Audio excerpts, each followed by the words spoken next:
नमस्कार, आप देख रहे हैं नेक्स्ट 9 न्यूज़ और मैं हूं आपके साथ मनीष कुमार सैनी। महाराष्ट्र में 288 विधानसभा सीटों पर हुए चुनाव के बाद जब परिणाम सामने आया तो 232 सीटों पर महायुति गठबंधन ने बड़ी जीत हासिल की और ऐसे में एमवीए को एक बड़ा झटका लगता हुआ नजर आया।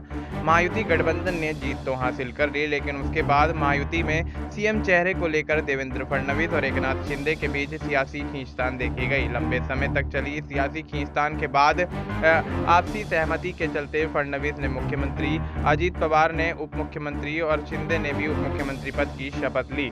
लेकिन उसके बाद मंत्री पद और विभागों के बंटवारे को लेकर फिर से एक नया पेच फंसता हुआ नजर आया, जहां गृह मंत्रालय की मांग पर फडणवीस और शिंदे के बीच एक बार फिर से खींचतान नजर आने लगी। और ऐसे में शिंदे कहीं न कहीं अपने नेताओं के साथ बगावती सुर अपनाते हुए भी नजर आए, लेकिन उसके बाद इस मामले को भी शांत कर दिया गया। लेकिन अब अजीत पवार की एनसीपी के वरिष्ठ नेता छगन भुजबल को लेकर चर्चाएं तेज होती हुई नजर आ रही हैं। पिछली सरकार में मंत्री रहे छगन भुजबल इस बार मंत्री न बनाए जाने से नाराज दिखाई दे रहे हैं। सरकार में मंत्री नहीं बनाए जाने पर एनसीपी अजीत पवार गुट के वरिष्ठ नेता छगन भुजबल की नाराजगी खुलकर सामने आ गई है। इसके बाद हाल ही में सीएम देवेंद्र फडणवीस से मुलाकात के बाद उनके भारतीय जनता पार्टी में जाने की अटकलें लगाई जा रही हैं। इस बीच इस पूरे मामले को लेकर एनसीपी के बड़े नेता और मंत्री नरहरी झिरवाल का बड़ा बयान सामने आया है। जानकारी के अनुसार महाराष्ट्र सरकार में खाद्य एवं औषधि विभाग के मंत्री नरहरी झिरवाल ने दावा किया है कि छगन भुजबल बीजेपी में शामिल नहीं होंगे, वह अजीत दादा के साथ रहेंगे। हालांकि झिरवाल ने यह भी कहा कि मैंने उनसे मुलाकात की थी। मंत्री नहीं बनाए जाने को लेकर भुजबल नाराज हैं। साथ ही आपको यहाँ ये बता दें कि वरिष्ठ नेता छगन भुजबल ने हाल ही में दावा किया था कि महाराष्ट्र के मुख्यमंत्री देवेंद्र फडणवीस उन्हें मंत्रिमंडल में शामिल न किए जाने के पक्ष में थे।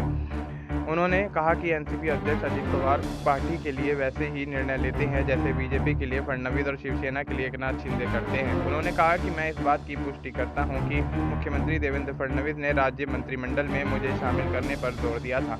महायुति गठबंधन में प्रत्येक पार्टी का प्रमुख अपनी पार्टी के लिए फैसला करता है। उनके एनसीपी छोड़ने की अटकलों को उस समय भी बल मिल गया जब उन्होंने एक बयान में कहा था कि जहाँ नहीं रहना वहाँ नहीं रहना। इसके बाद से ही उनके एनसीपी छोड़ने के कयास लगाए जा रहे हैं। हालांकि ये सिर्फ कयास ही हैं।